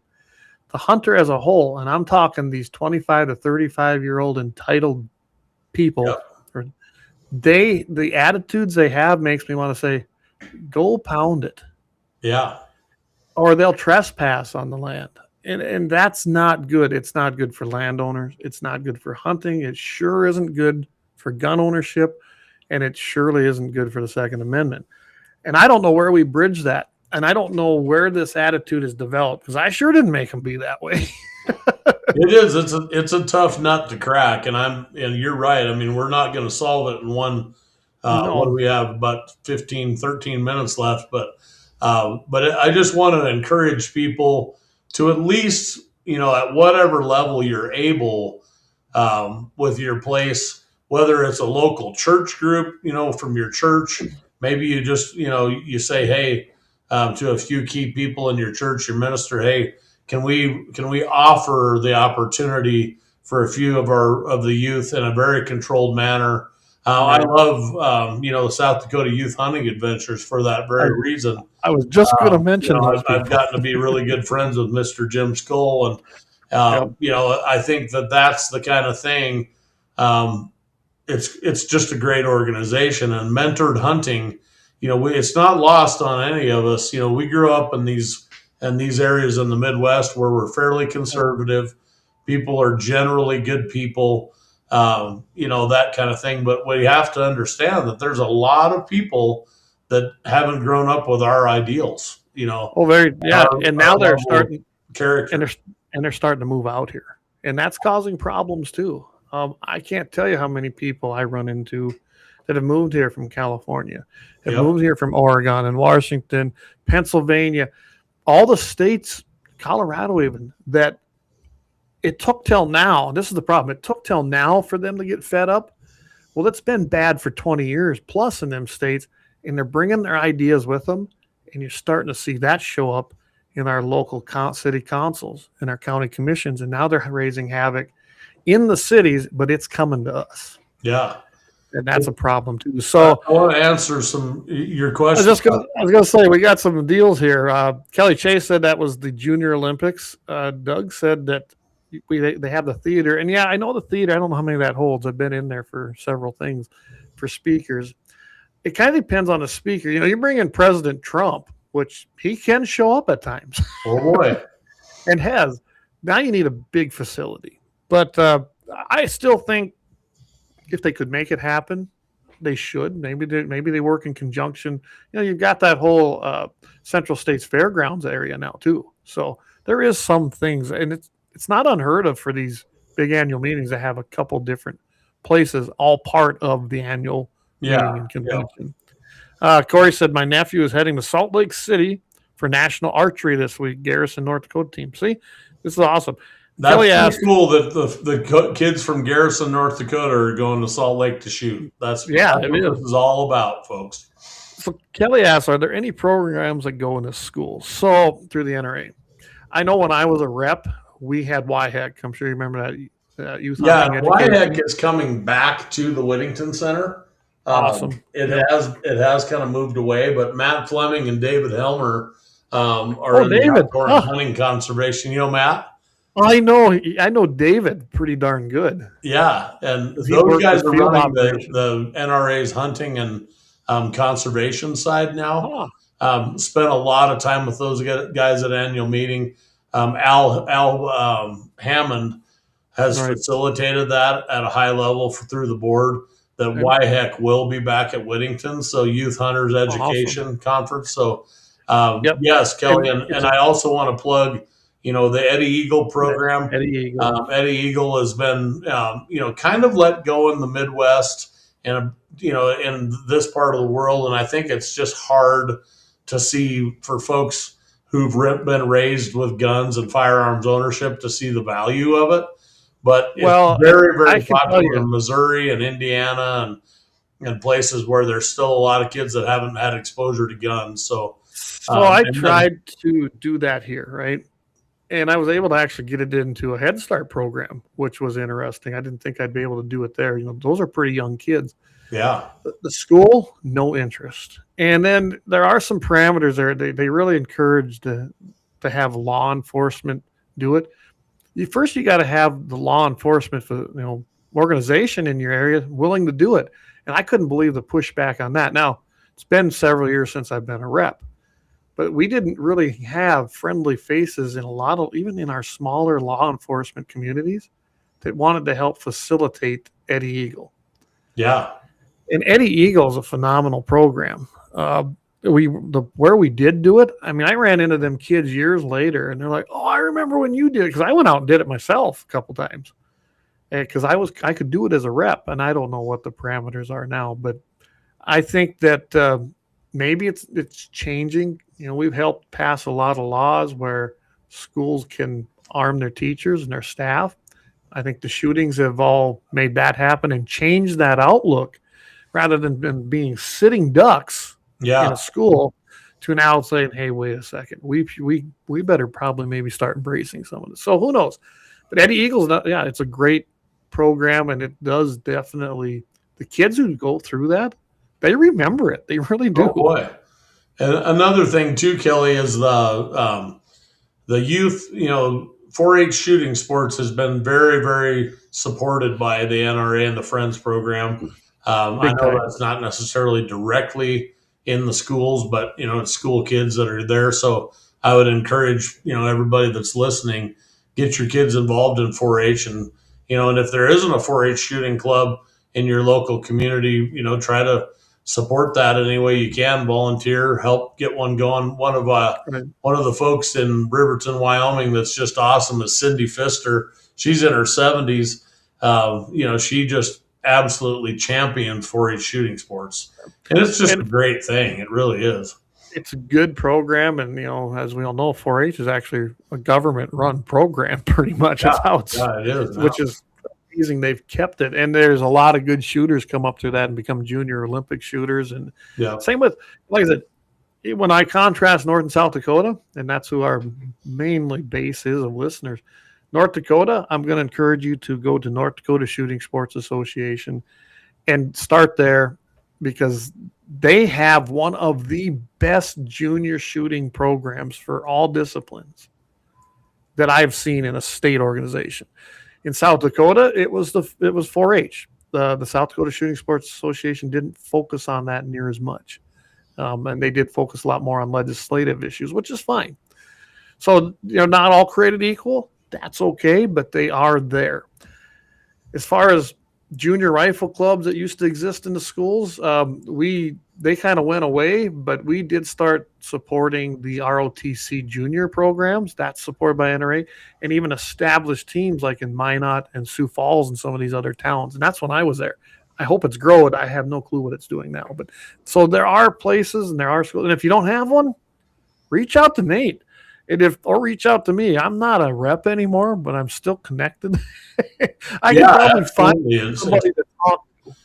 It's true, and even though I got, we had some struggles with the Friends program, and I ended up getting laid off, and then this opportunity opened up for me. I went up. I drove all the way to Riverton, Wyoming, and emceed a banquet. We had a net of about 58,000 this year at Riverton, Wyoming, just in a small town in Wyoming. So, if you're interested in supporting the Friends of NRA as a volunteer, please reach out to Clay or myself, and we will put you in contact. And heck, we might even come and help you kind of get your feet wet and figure out how to run a banquet and do those kind of things, because that's what this is all about. That's where the new NRA 2.0 board wants this all to go. We have to be supportive of our membership at all levels and all disciplines. We have to get more people involved at all different levels throughout the NRA. The NRA is a huge organization. There's literally dozens of programs that have been pretty much wholly supported by folks who support the Second Amendment. And, again, if you know somebody that's interested in supporting a program within the NRA, please reach out. Clay had my information up earlier. I don't know where it is now, but I scrolled through. I don't know if you can see it now, but there you are again. But yeah, please reach out to me if you're interested in a specific discipline and bringing a national match to Whittington. I'd love to hear from you personally. That cell phone lives right next to me all the time. I'm not an 8 to 5 guy. I've calved heifers, just like Clay talked about earlier. I calved 463 2-year-olds one year with one Mexican helper. So, oh my goodness, you were kind of a workaholic. So I think the NRA is getting their money's worth out of me. But that's what it takes. That's really where I'm at. I know Clay's heart is in this. Obviously, this podcast is all about being supportive of the Second Amendment and the NRA, and just love that you guys are following this podcast. Follow Amanda Suffcool. You'll get hooked up with a lot of other folks through that members Facebook page. The NRA is back in a big way, and that's the message right there. Yeah, and it's not out of the ordinary for a small town North Dakota person to be on the board of directors with the NRA now, and that may not have always been the case in the past, but it's the way it is now. It wasn't. They were worried about names like Bill Barr and I love Ted Nugent on there, but they went after celebrities more than they were going after real people for a long time. So, well, I tell you what, we're about out of time here. So Nate, I'm very glad you were able to join me, and I hope you're going to be a regular guest here, because I think this is great. Yeah, this is a great way to get information out. It is. It absolutely is. And there's all this information. If you know, most of the people listening here know me. If you can't, go to gunsandthe701.com. You can get a hold of me. You can get a hold of anybody there. You You can email us at gunsandthe701.com. We made it really easy for you to remember that. Those do come into my personal account, and I do answer them. And I want to remind everybody that Friday we have Blackbeard Logic coming up at 5 p.m. Right there on Blackbeard Logic on all of our network platforms. Friday morning, I'll be on with Todd Mitchell, KFYR Mitchell in the morning, 7:15 Central, 8:15 in the 7:15 Mountain, 8:15 in the Central Time Zone. Sunday Sportsman's Devotion with Pastor Vance Bishop does a fantastic job. If you missed last week's, go watch the replay because Vance had a great show last week on Sunday. And of course, right here every single Tuesday night at 7 p.m. Mountain, 8 p.m. Central. And tomorrow, if you want, Jamie has moved into the Wednesday slot. You can catch his 701 Nation show there. Jamie, I'll give you a little plug there. And he's got some great content as well. Anyway, Nate, I think we're going to have to call this a wrap. Really enjoy you coming on here. Again, you're going to want to go hit the Whittington Center website, which is nrawc.org. Check it out. Make some plans. Go down there and visit it. Say hi to Nate. And he'll probably take you on a personal tour. I don't know. Oh, I was just going to say, I'll roll out the red carpet for anybody from this part of the world. I love the Dakotas and Wyoming, Montana, all that stuff. You know, you guys are all welcome anytime. Brian says, good show, guys. Appreciate that, Brian. Thanks for tuning in. And as always, everybody, look over there. There's a subscription number. You can icon, just go ahead and hit that QR code, and we've got some subs that are, and it's what keeps all these things going. Thanks to our great sponsors. Lauer Auto's been with us since the very beginning. I call him my founding sponsor because he's been here since the very beginning. And of course, our great volunteers that help out with things, shoots, things like that, and then everybody else that supports it. Like, share, follow, and we'll see everybody here next week, 7 p.m. Mountain, 8 p.m. Central. Thanks again. Keep your powder dry, and God bless. Thanks, Nate.